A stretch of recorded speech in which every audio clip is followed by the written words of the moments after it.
Сайн байцгаана уу амьдчуудээ, та бүхэнд шинэ өглөөний мэндийг хүргэе. Та бүхэн маань сайхан амарцгаасан уу? За бүгд хамтдаа энэ өглөө эзний үгийг хүлээн авцгаая. Тэгээд хамтдаа бас 7 өдрийн турш эзний үгийг хүлээн авсан та бүхэндээ баярлалаа. За бүгд хамтдаа залбирцгаая.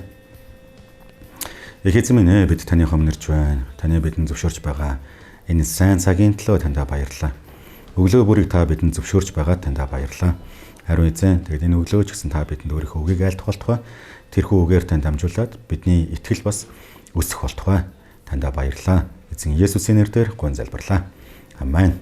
За. Бүгд 2 дугаар Тесалоник номын 2-ын 17 дугаар ишлэгийг хүлээн авцгаая. За би та бүхэнд уншаад өгье. Та нарын зүрхийг альва сайн үйлс хийгээд үг дотор тайтгаруулж баттгах болтугай гэж хэлж байна. Амен.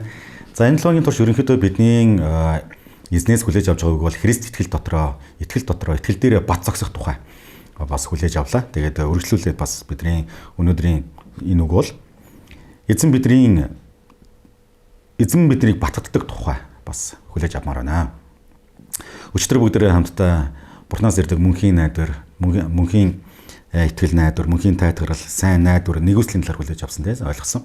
Үргэлжлүүлээд яг биднийг хайрлсан тэр Бурхан, биднийг сонгосон тэр Бурхан, бидэнд мөнхийн тайтгарлыг өгдөг тэр Бурхан бидний зүрхийг, бидний сэтгэлийг бас үг дотор бэлддиймээ гэдгийг бас хүлээж авмаар байна. Тэгэхээр Бурхан биднийг зүгээр нэг робот эсвэл ямар нэгэн өөрийнхөө хүслээр удирддаг хүүхэлтэй болгохоор биднийг сонгоогүй дуудаагүй. Бид бол чөлөөт хүсэлтэй бас Бурханаар сонгогдож хайрлагдсан, тусдаа бие даасан бодгол байгаад байгаа. Гэхдээ биднийг юуны төлөө дуудаж, юуны төлөө хайрлсан бэ?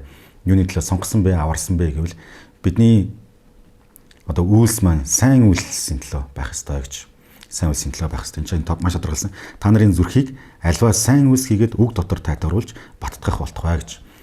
Тэгэхээр биднээр дамжуулаад олон хүмүүс бас Бурхныг олж хардаг байгаасай. Эзэн бидний зүрх сэтгэлийг баттгаж, эзэн бидний сэтгэл санааг бас бэлдэж, бидний бодол санааг бас замчилж, чиглүүлж тэгээ биднээр дамжуулаад эзний нэр алдарчдаг байх болтугай. Тэгээ би энэ өдөр та бүхнийгээ уриалж байна. Бүгдээрээ бусад хүмүүст бас гэрэл давс болмоор байна. Яг ингэж гэрэл давс болохдоо сайн үйлээр бас бүгдээрээ гэрэл давс болёо. Бусдыг тайлбарладаг нэгэн байя.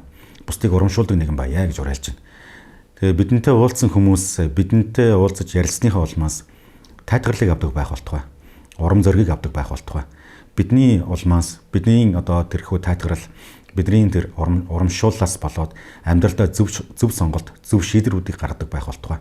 Буруу замаас эргэдэг байх болтугай гэж би та бүхнийгээ уриалж байна. Тэгээд бид бусдыг харахтаа алдаа дутагдлыг нь дөрвөлж харах биш. Харин сайн талыг нь, эрэг талыг нь харж тэднийг бас босон байгуулдаг нэгэн байцгаая гэж уриалж байна. Амен. Тэгээд шүүмжлэгч байхаас илүүтэйгээр бүгдээрээ урамшуулагч нэгэн болёо гэж уриалмаар байна та бүхнийгээ. Тэгээд итгэл дээрээ мэдээж бат зогсох ёстой бүгдээрээ. Тэгэхгүй бол бүгдээрээ энэ янз бүрийн номлолын, янз бүрийн сургаалын нийгмээс ирж байгаа дэлхийн янз бүрийн давалгаануудад бид нар цохиулдаг. Ямар ч цөөр байхгүй.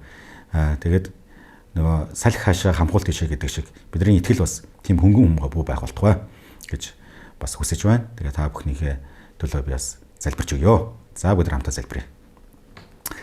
Ариун эзэн минь танд баярлалаа. Эзэн та бидний зүрхийг баттгах болтугай. Таны үнэн үг дотор бид бас сэргээгдэж, шинжлэгдэж, таны үгээр бид бас урамшуулгад нь зоригжуулгадж, бид итгэл дээрээ бац зогссон нэгэн болохын төлөө танаас агуун залбирч байна. Өнөөдрийн үгийг хүлээн авч байгаа хүн нэгбэрийн зүрхэнд та өөрийнхөө үгийг альт болтугай. Эзэн тэгээд энэ үгээр дамжуулан та бас яг энэ цаг мөчид хамтдаа залбирч байгаа хүүхэд нэг бүрийнхэн, охид хөвгүүд нэг бүрийнхэн амьдрал дээр та өөрийнхөө өдөр төмжийг дүүрэн байлгах болтугай.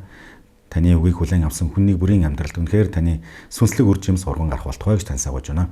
Эзэн тэгээд бидний амьдрал танд итгэсэн итгэл дээрээ бат зогсож, эзэн дэлхийн нийгмийн номлолын, хуурамч буруу сургаалын янз бүрийн салхи шуурганд давлгаануудад цохиулдаг, ганхдаг, говьдөг бүү байх болтугай.